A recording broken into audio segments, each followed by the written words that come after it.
Macam mana kita nak tahu seorang itu jodoh kita?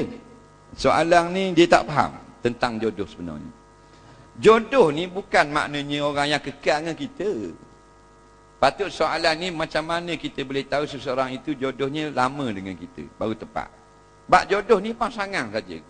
Allah jodohkan kita maknanya dengan seseorang. Jodoh banyak bab. Dalam bisnes orang panggil jodoh kok, tapi kita panggil partnership dalam bisnes. Faham tak?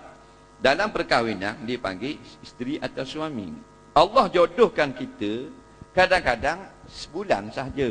Kita pun kahwin sebulan bercerai. Sebab tu bila bercerai jangan bangkit kejahatan dia. Bila orang tanya apa cerai? Tak ada jodoh. Soalan asal daripada azali. Faham? Kadang-kadang Tuhan jodohkan kita 6 tahun. Ada tak 6 tahun?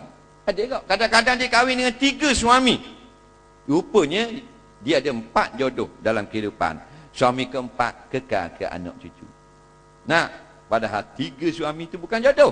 Jodoh lah tu. Nah, tapi nak faham jodoh bukan bererti lama. Jodoh arti pasangan kita, regu kita. Tu makna jodoh. Jadi kita boleh tahu tak dia lama tak lama? Tak boleh tahu. Tapi kalau nak jadi jodoh kita boleh tahu. Mana kita minang dia terima, cicing dia suka, atau cak kodok dia makan. Nah, jodoh lah tu. Ada orang 4 kali kahwin. Yang pertama kahwin dengan askar Jepun dulu masa Jepun mari. Bila Jepun balik cerai, tinggal dia. Kahwin pula dengan Tok Imam. Tok Imam mati patut diular sawa. Nah, tahun 58 lepas mereka kahwin pula dengan Tok Bilal. Nah, Tok Bilal baru ni mati lemah kat Sangwe.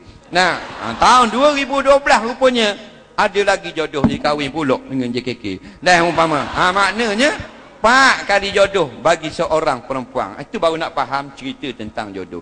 Soalan seterusnya.